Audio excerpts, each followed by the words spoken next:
The sky above Keelther Prime burned red. Giant explosions lit up the darkness as enemy ships dropped bombs from space. The beautiful crystal towers that once touched the clouds were now broken piles of glowing rock.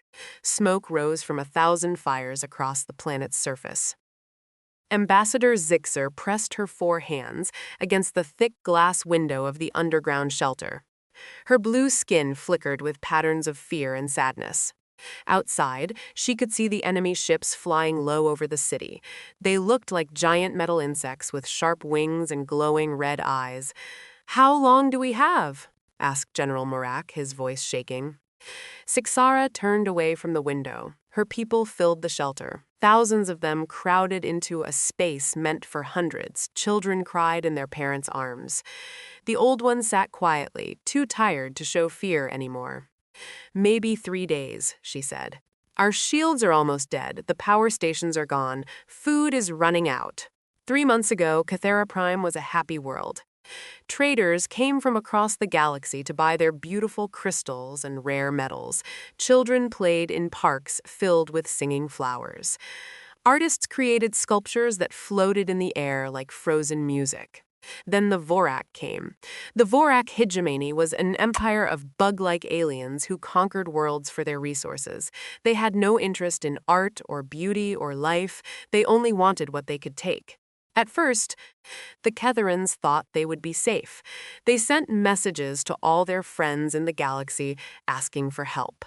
The Galactic Confederation received their calls.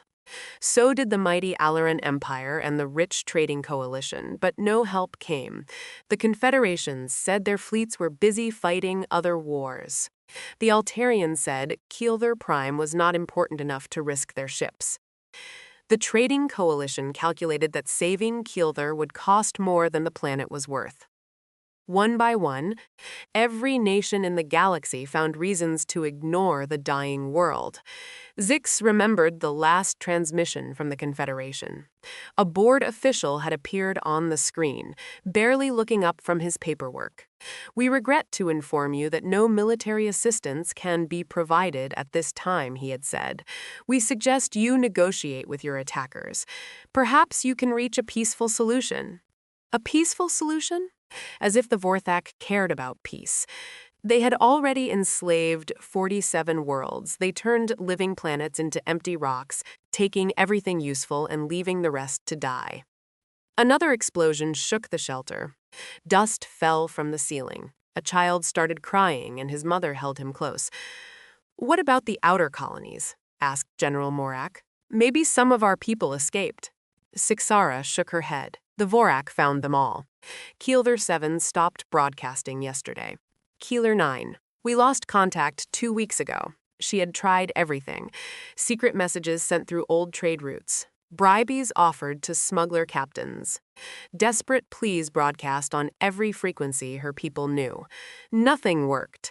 The galaxy was full of advanced civilizations with powerful ships and mighty weapons, but they all had laws and treaties and trade agreements. They had to think about politics and economics. They couldn't just rush off to save strangers." "Ma'am," said a young technician running up to them. "The deep scanners picked up something strange." "What kind of strange?" Zix asked. "Ships approaching the system, but they're not on any registry. The computer doesn't recognize their design." Hope fluttered in Zixara's chest like a small bird. "How many ships?"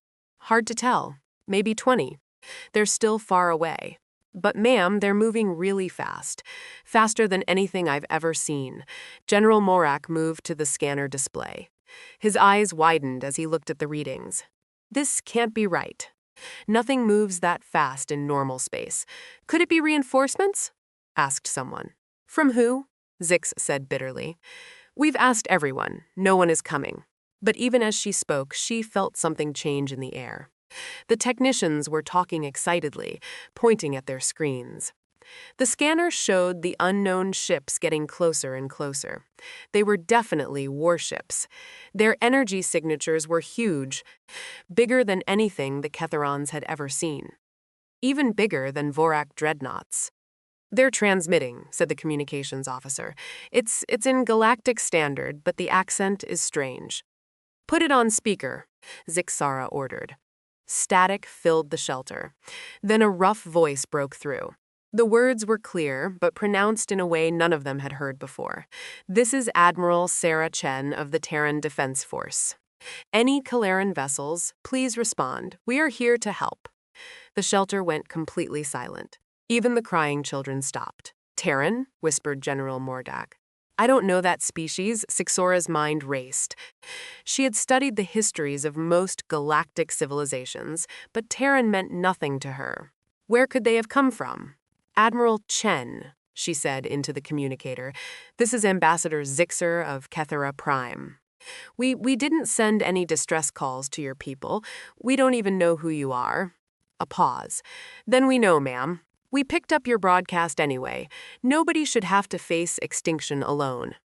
Something in the human's voice made Zixara's skin pattern shift to colors she had never shown before.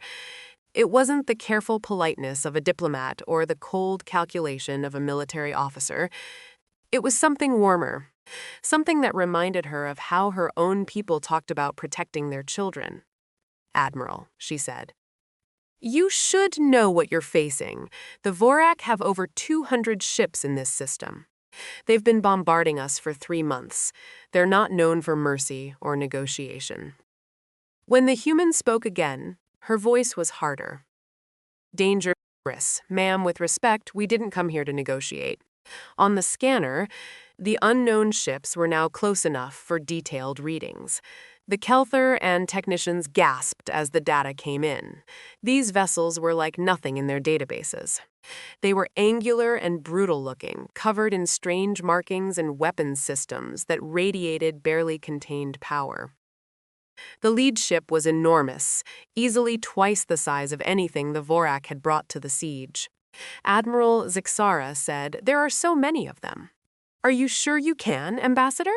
The human interrupted gently. "You've been alone long enough. Just keep your people safe underground.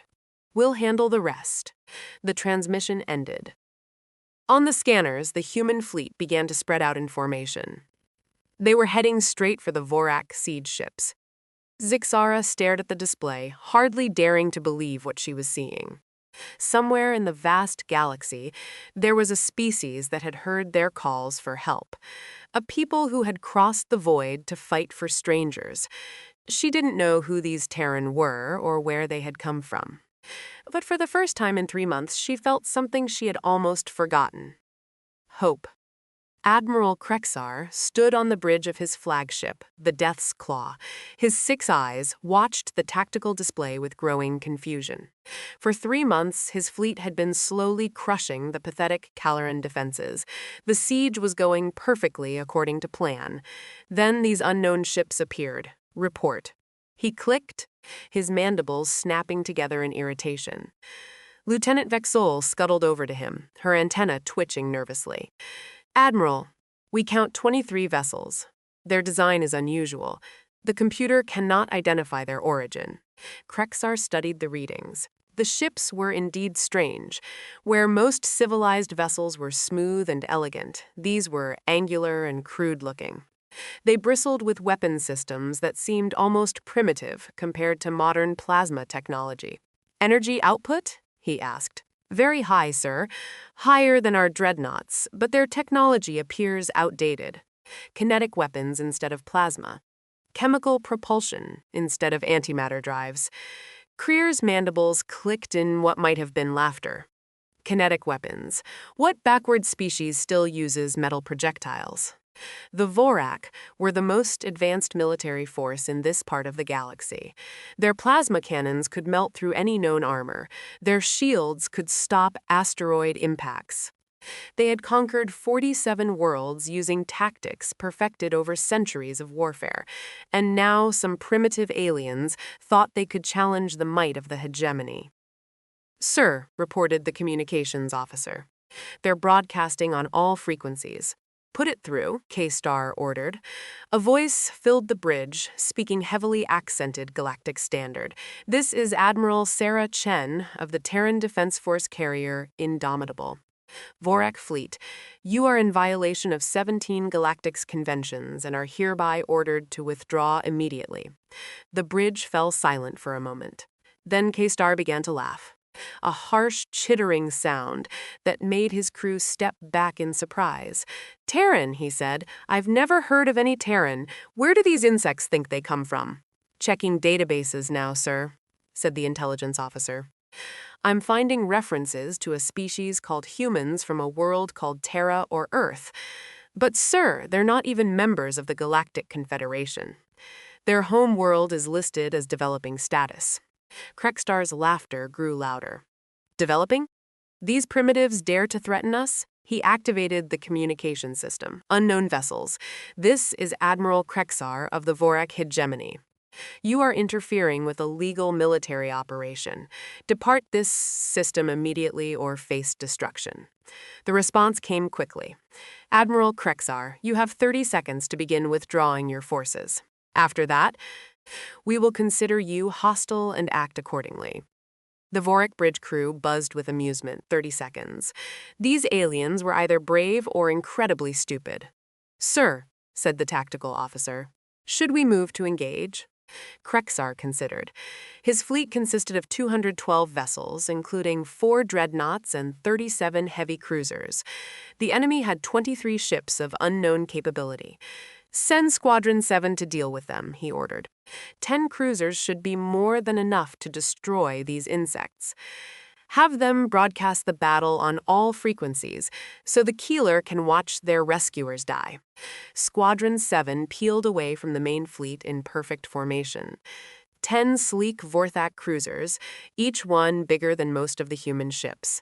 Their plasma cannons were already charging, ready to turn the enemy vessels into expanding clouds of vapor. On the main screen, Chickstar watched the tactical display. The human ships were spreading out in what looked like a defensive formation, exactly what he expected from inferior opponents. Time to engagement, he asked. 3 minutes, sir. Kreksar settled back in his command chair. This would be over quickly. Then he could return to the important business of breaking Keelther Prime's last defenses. But something was bothering him. The human ships weren't acting quite right. Instead of maintaining formation, they seemed to be moving in seemingly random patterns. Their energy signatures were fluctuating wildly, as if their power systems were unstable. Sir, said the sensor operator, I'm getting strange readings from the enemy vessels. Their shields appear to be different somehow. Different how? I'm not sure, sir. The energy patterns don't match anything in our databases. And they're launching some kind of projectiles. Projectiles? Kreksar leaned forward. Metal slugs against plasma shields. Yes, sir, but they're moving very fast. Significant fraction of light speed. Kreksitar waved a dismissive claw. Irrelevant. No kinetic weapon can penetrate modern shielding. Signal Squadron 72. The tactical display suddenly lit up with new contacts. Dozens of small fighters were pouring out of the largest human ship like angry insects from a disturbed nest. Fighters, Lieutenant Vexall said. Who uses manned fighters anymore? Automated drones are far more efficient. But these weren't like any fighters the Vorthak had seen. They moved with impossible agility, weaving between plasma bolts with precision no living pilot should possess. And they were fast, faster than anything the Vortak could field. Sir, the communications officer said urgently, Squadron 7 is reporting contact with enemy forces. The main screen switched to a view from the lead cruiser. Kreksar watched as his ships opened fire with their plasma cannons, sending brilliant beams of superheated gas toward the human vessels. The humans scattered like leaves in a storm, but instead of running away, they were charging straight into the plasma fire. Their ships jinked and rolled with movements that should have killed any crew inside. The first human destroyer took a direct hit from a plasma cannon. Krester expected to see it vaporize instead. The ship kept coming. Its hull was glowing white-hot where the plasma had struck, but whatever material it was made from simply absorbed the energy and kept functioning. Impossible, he whispered. Then the human ships opened fire. The sound that came through the communication system was unlike anything Kexar had ever heard. Not the clean hum of plasma weapons, but a deep, thunderous roar that seemed to shake space itself. Metal projectiles, simple chunks of dense matter, slammed into the lead Vorac cruiser at tremendous speed. The ship's shields flared and died in seconds. The projectiles punched through the hull like it was paper, sending secondary explosions rippling along the cruiser's length. Shield failure on Void Render, reported the tactical officer, his voice high with surprise. Hull breach on decks 7 through 15. They're losing power. How? Krexar demanded. How are primitive kinetic weapons piercing our shields? Unknown, sir. The projectiles appear to be moving at significant fractions of light speed. The kinetic energy is enormous. On the screen, the human fighters were swarming around the Vorac ships like predators attacking wounded prey. They moved in perfect coordination, striking weak points, and then vanishing before return fire could reach them. But it was the human destroyers that truly shocked Krexar. These small ships were fighting like they had nothing to lose. One of them rammed straight through a Vorac cruiser's shield array, its reinforced prow tearing a hole in the enemy's defenses. Before the Vorac could react, assault pods launched from the human ship and slammed into the cruiser's hull. "Sir," said the intelligence officer, "we're receiving reports from Starpiercer. The humans are, they're boarding us." Boarding? Krexar's mandibles clicked in disbelief. No one boards enemy vessels anymore. It's suicide. But the reports kept coming. Human soldiers were cutting their way through airlocks and fighting in the corridors of Vortax ships. They moved like demons, using weapons that fired metal slugs instead of energy beams. Worse, they seemed to feel no fear at all. Within 30 minutes, 3 Vortax cruisers were dead or disabled. The remaining 7 were retreating toward the main fleet, their captains broadcasting confused reports about impossible human tactics. Krager stared at the tactical display, his confidence evaporating like morning mist. These weren't the actions of a primitive species. This was something else entirely. "Signal the fleet," he ordered. "All ships are to prepare for general engagement." It seems these humans want a real fight. But even as he gave the order, Kastar felt something he hadn't experienced in decades of conquest. Uncertainty. Who were these Terran? Where had they learned to fight like this? And why had they traveled across the galaxy to defend a species they didn't even know? He was about to find out. Admiral Sarah Chen stood on the bridge of the Indomitable, watching the tactical display with calm eyes. Around her, the bridge crew worked with quiet efficiency. No panic, no shouting, just professionals doing a job they had trained for all their lives. "Ma'am," reported Commander Torres from the weapons station. "Enemy cruisers are falling back to their main fleet. We count 7 survivors out of 10. Casualties on our side?" Chen asked. "Defiant took some hull damage, but she's still fighting. Ranger lost 2 fighter squadrons. No ships destroyed." Chen nodded. The first contact had gone better than expected. The Vorac fought like most advanced species. They relied on superior technology and overwhelming firepower. They weren't used to enemies who could take punishment and keep fighting. "Admiral," said Lieutenant Park from Communications, "we're receiving a transmission from the planet. Ambassador Zigzara wants to speak with you." "Put her through." The main screen flickered, showing the blue-skinned alien leader in what looked like an underground shelter. Her 4 eyes were wide with amazement. "Admiral Chen," she said. "We watched the battle from our scanners." How did such a small force defeat Vortax cruisers?" Chen smiled grimly. "Ma'am, that wasn't a defeat. That was a probe. They were testing us with their weakest chips. The real fight is about to begin." As if summoned by her words, new contacts appeared on the tactical display. The entire Vorac fleet was moving toward them. Over 200 ships in perfect formation. Admiral Zixara said, her voice shaking, "There are too many of them. You should withdraw while you can. You've done more than enough already," Ambassador Chen said quietly. "3 months ago, we received your distress call. It took us that long to get here because Terra is on the other side of the galaxy. We didn't come all this way to run from a fight. She turned to her crew. All ships, this is Admiral Chen. The enemy is bringing everything they have. Remember your training. Remember why we're here. And remember, we've faced worse odds than this, and won. The truth was, humanity had been fighting impossible odds for centuries. When humans first reached the stars, they found a galaxy already divided up by older, more advanced species. The peaceful ones ignored Earth as insignificant. The aggressive ones saw humans as potential slaves or food. Humans had learned to survive by being tougher, meaner, and more stubborn than anyone expected. When other species built beautiful ships that relied on advanced shields and energy weapons, humans built ugly ships that could take damage and keep fighting. When others followed ancient codes of honor in battle, humans followed only one rule: win. "Ma'am," said Commander Torres, "I'm reading 4 Vorac dreadnoughts in their formation.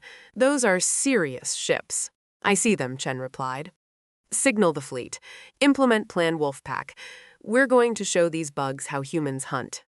The human fleet suddenly scattered in all directions. To the Vorac, it probably looked like panic. Chen knew better. Her captains were some of the best in the Terran Defense Force. They had fought against corporate fleets during the trade wars. They had hunted pirates in the Outer Rim. They knew how to work together like a pack of wolves. "Enemy fleet is closing to engagement range," reported the tactical officer. "They're maintaining standard formation. Dreadnoughts in the center, cruisers on the flanks, destroyers screening." Chen studied the display. The Vorac were fighting by the book, the same book that every civilized species used, formations and protocols that had been refined over thousands of years. Humans had thrown that book away a long time ago. "Launch all fighters," she ordered. "Tell Squadron 7 to hit their left flank. Squadron 5 takes the right." I want those dreadnoughts isolated. The Indomitable began launching fighters at an incredible rate. The ship was designed around a new human doctrine. Instead of building a few enormous warships, they built carriers that could deploy hundreds of smaller craft. Each fighter was controlled by an AI smart enough to outfly any biological pilot, but still simple enough to be mass-produced. "Ma'am," said Torres, "the Vorac are launching their own fighters." Chen watched as sleek alien fighters poured out of the enemy fleet. They were beautiful machines, graceful and deadly. Each one probably cost more than a human destroyer. The 2 fighter swarms met in a chaotic furball of energy beams and missile trails. At first, it looked even. Then the human fighters began to show their true nature. They didn't fight like individuals. They fought like a single organism with hundreds of parts. When a Vorac fighter locked onto one human craft, 3 others would appear from different angles.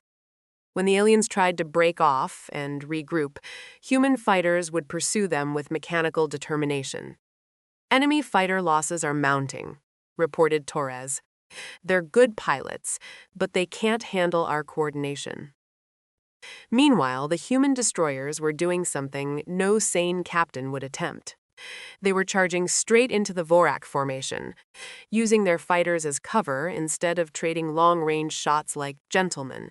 They were closing to point-blank range. Wolverine is engaging the lead dreadnought, called the communications officer. On the screen, Chen watched as one of her destroyers, a ship barely on a tenth size of the alien dreadnought, opened fire at almost touching distance. Its main gun fired solid slugs of depleted uranium at a significant fraction of light speed. The Vorac shields held for exactly 3 shots. The 4th projectile punched through and struck the dreadnought's hull. The massive ship shuddered as secondary explosions rippled along its length. "Incredible," whispered Lieutenant Park. "They're actually hurting a dreadnought with kinetic weapons." Chen had seen it before during the corporate wars. Energy shields were designed to stop energy weapons, but a solid chunk of matter moving at relativistic speeds carried so much kinetic energy that it overwhelmed most defensive systems. Admiral called Torres urgently. "The Vorac are adapting. They're spreading their formation to prevent close approaches. Chen nodded. The enemy wasn't stupid. They were learning from the first exchanges and adjusting their tactics. Time for the humans to adapt, too. Signal Captain Martinez on the Relentless. She ordered, "Tell him to implement Plan Berserker." Across the battlefield, the human heavy cruiser Relentless suddenly accelerated toward the Vorac Center. But instead of firing its weapons, it began broadcasting on all frequencies. "This is Captain Martinez. My engines are damaged and my ship is out of control. I'm going to ram the nearest enemy vessel. All hands brace for impact." The Vorac dreadnought tried to move out of the way, but the Relentless was moving too fast.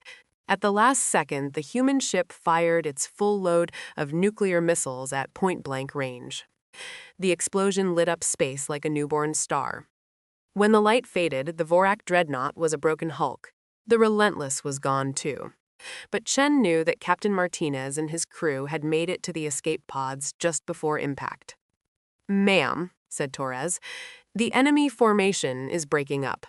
They're not used to opponents who use ramming attacks." Chen smiled coldly.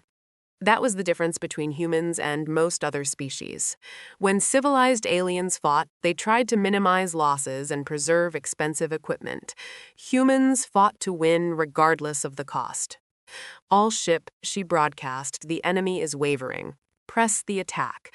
Show them what happens when they threaten innocent people." The human fleet surged forward like a pack of hungry wolves.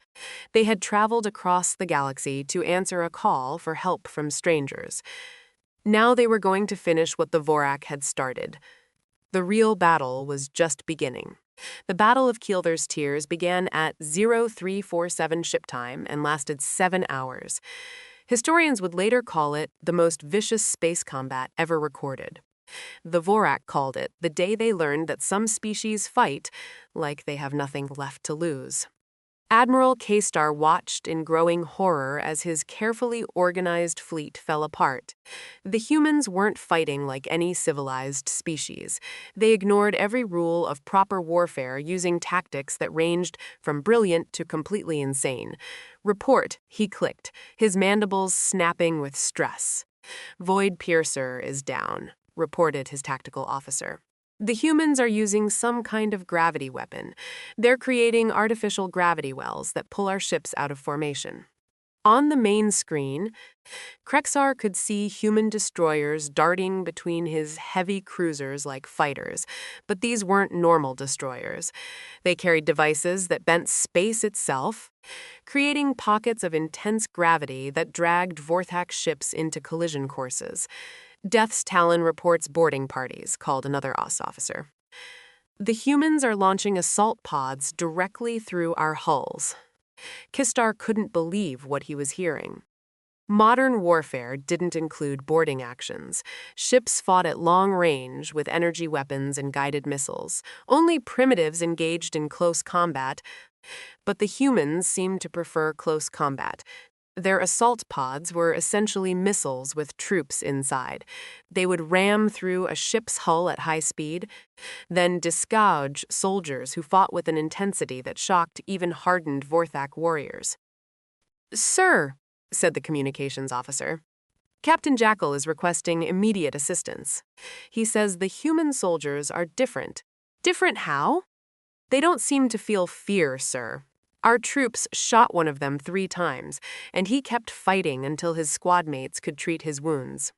They're using kinetic weapons that punch through our armor like it's soft metal." Keelther had seen recordings from the boarded ships. Human soldiers moved through Vorac corridors like they owned them. They wore heavy armor that made them look like metal giants, and they carried weapons that fired solid slugs at enormous velocity. But it wasn't just their equipment that was terrifying. It was their attitude. Vorac warriors fought for glory and conquest. These humans fought like they were defending their own children. Admiral called the sensor operator. "The human carrier is launching more fighters. I count by the void. I count over 300 small craft." The Indomitable had opened every bay and was disgorging swarms of unmanned fighters. Each one was controlled by an artificial intelligence that learned from every engagement. As the battle progressed, they became more and more effective. How many fighters can one ship carry? Crester demanded. Unknown, sir. Our largest carriers hold maybe 50-man fighters, but these are smaller, simpler craft. The humans seem to prefer quantity over quality. That wasn't quite true. The human fighters were individually weaker than Vorac craft, but they worked together with perfect coordination. A single Vorac pilot might outfly any one human fighter, but no single pilot could handle 6 AI-controlled craft attacking from different angles. Sir, the tactical officer's voice cracked with strain.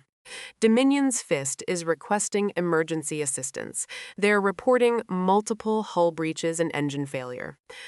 On the tactical display, Keelther could see one of his dreadnoughts listing badly, atmosphere streaming from dozens of holes in its hull.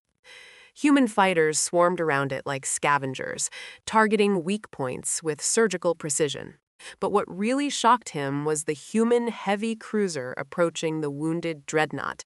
Instead of finishing it off with long-range fire, the human ship was moving in close. "What are they doing?" he muttered. The answer came moments later. The human cruiser extended docking tubes toward the Vorac dreadnought's bridge section. It wasn't trying to destroy the ship. It was trying to capture it. Boarding assault on Dominion's Fist, reported communications. The humans are attempting to take the ship intact. This was beyond anything in Krexar's experience. Who captured dreadnoughts during active combat? The risk was enormous. The tactical value questionable unless they want our technology. He realized they're not just trying to drive us off. They're trying to learn from us. The humans weren't just fierce fighters. They were adaptive learners.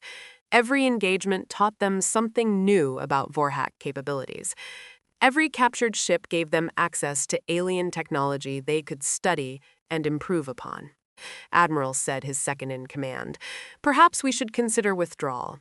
Our losses are becoming severe." Keelther looked at the tactical display. In 3 hours of fighting, he had lost 37 ships. The humans had lost only 5, and 2 of those were due to ramming attacks that took out much larger Vorac vessels. But it wasn't just the numbers that worried him. It was the way the humans fought. They seemed to anticipate every Vorac move, countering tactics that had worked for centuries against other species. "Sir," called the sensor operator, "I'm detecting massive energy buildup from the human carrier." Some Indomitable was charging its main batteries, weapons that looked more like the mass drivers used for launching cargo than proper military systems. The barrels were enormous, easily large enough to fire projectiles the size of shuttlecraft. "What kind of ammunition are they using?" Crester asked. The answer came when the human ship fired instead of explosive shells or energy beams. It launched what appeared to be solid chunks of metal, but these weren't ordinary projectiles. They were moving at nearly 10% of light speed. The first shot struck Blood's Edge, one of Kreer's heavy cruisers. The kinetic energy was so enormous that the ship simply came apart, its hull unable to contain the forces unleashed by the impact. "Impossible," breathed the tactical officer. "The energy requirements for such a shot should drain their entire power grid." But the humans fired again and again. Each shot was perfectly targeted, and each shot destroyed or crippled a Vorac capital ship. Admiral said communications urgently. "Captain Vorac reports that human soldiers have taken the bridge of Void Render. They're demanding his surrender." Keelther felt something he had never experienced in 40 years of conquest, the cold touch of defeat.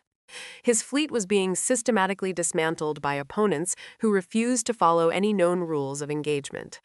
"Sir," said his second-in-command quietly, "the humans are broadcasting on all frequencies. Put it through." Admiral Chen's voice filled the bridge. "Vorac fleet, this is your final warning. Surrender now and your crews will be treated according to galactic conventions. Continue fighting and we will destroy every ship you have." Keelther wanted to reject the ultimatum. The hegemony did not surrender to inferior species, but as he watched another of his dreadnoughts break apart under human fire, he realized the truth. These weren't inferior species. These were predators from a world that had taught them to fight for survival every day of their existence. Admiral whispered his tactical officer, "We've lost over half our fleet. The remaining ships are requesting orders." Keelther closed his eyes. When he opened them again, he reached for the communications controls. "Human fleet, this is Admiral Keelther. We surrender. I order all Vorac ships to stand down and prepare for boarding." The bridge fell silent. Through the tactical display, Keelther could see his surviving ships powering down their weapons and engines. He had just become the first Vorac admiral in history to surrender to an alien force. But as he watched human rescue ships moving toward his damaged vessels, he realized something else. These humans weren't just warriors. They were also healers. They were already working to save Vorac survivors. Perhaps there was more to learn from these Terran than just how to fight. Dawn broke over Keelther Prime for the first time in 3 months without the sound of explosions. Ambassador Zixara stood in the ruins of her city, breathing fresh air that no longer carried the smell of smoke and death. Around her, human soldiers worked alongside Keeleran civilians to clear rubble and set up medical stations. The contrast was striking. The elegant blue-skinned Keelthers with their graceful movements, and the stocky humans in their practical uniforms and heavy boots.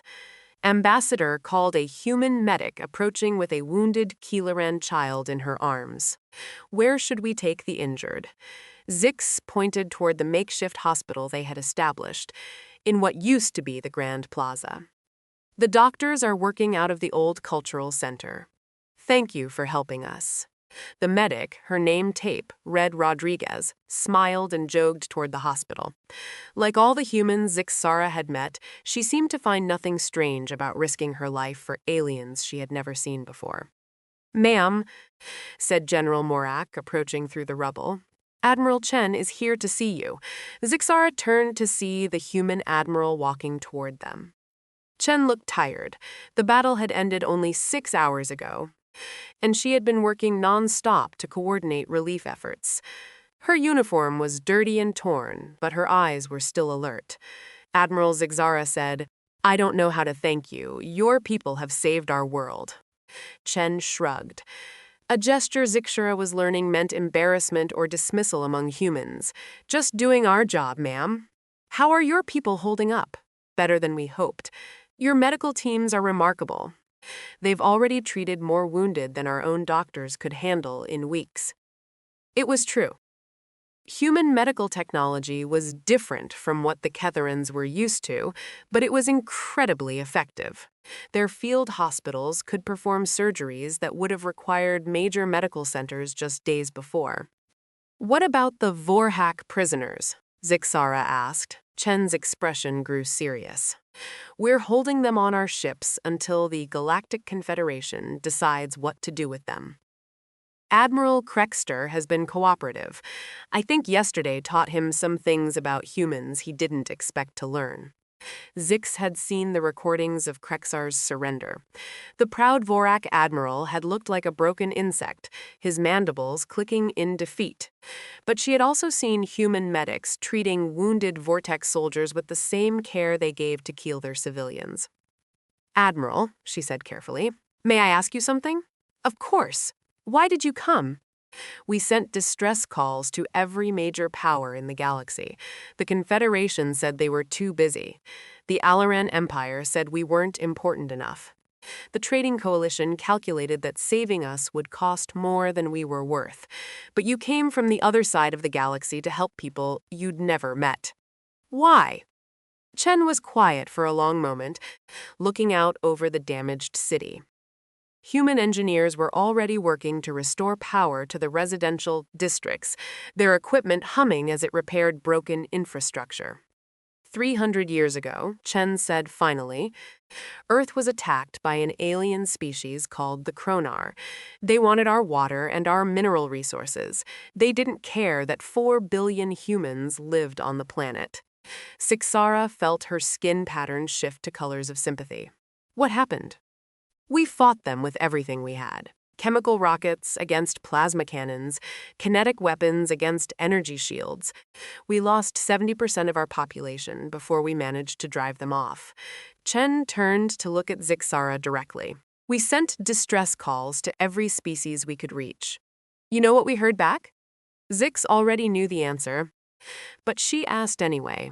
Nothing. The Kronar were members of the Galactic Trade Network. Earth wasn't. So the civilized species decided it wasn't their problem. They let us fight and die alone because it was more convenient than getting involved. The anger in Chen's voice was carefully controlled, but Sixara could hear it clearly. We survived because we learned to be tougher than anyone expected. We built ships that could take damage and keep fighting. We developed weapons that could kill enemies twice our size. We trained our soldiers to never give up no matter what the odds. And when we heard your distress call, Chen continued, we remembered what it felt like to be alone and afraid. We remembered watching our cities burn while the galaxy looked the other way. So we decided that as long as humans draw breath, no one else would have to face extinction alone. Zix felt tears forming in her eyes, a reaction that seemed to surprise the human admiral. You crossed half the galaxy to save strangers because you remembered being abandoned yourselves. Something like that, Chen said quietly. A young human soldier approached them, saluting Chen with crisp precision. Ma'am, we've received word from the fleet. The Confederation is sending a diplomatic mission to assess the situation on Keelther Prime. Chen's smile was cold. How convenient. They couldn't spare a single ship to help when people were dying, but now that the fighting's over, they want to assess the situation. What will you tell them? Sixer asked. The truth.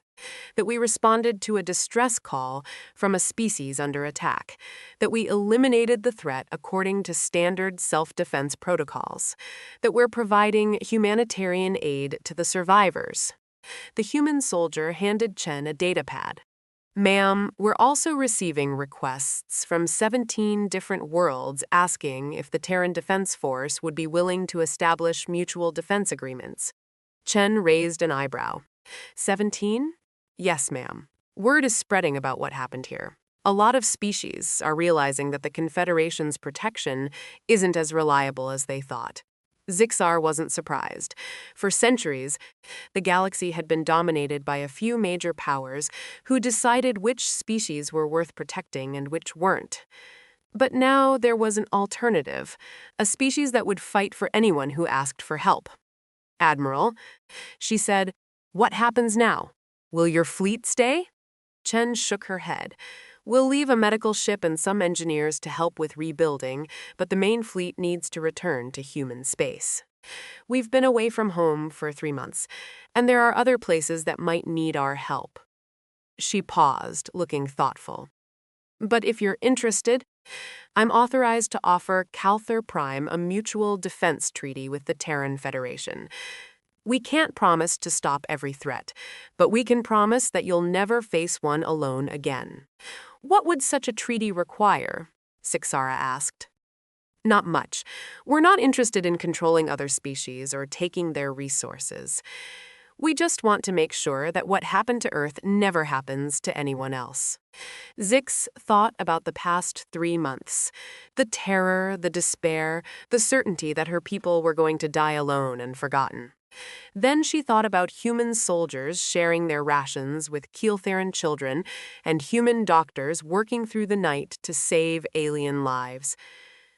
I'll need to discuss it with our government, she said.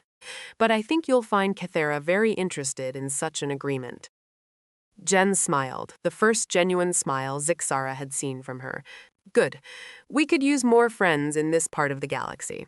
As the human admiral walked away to check on the relief efforts, Zixara looked up at the sky.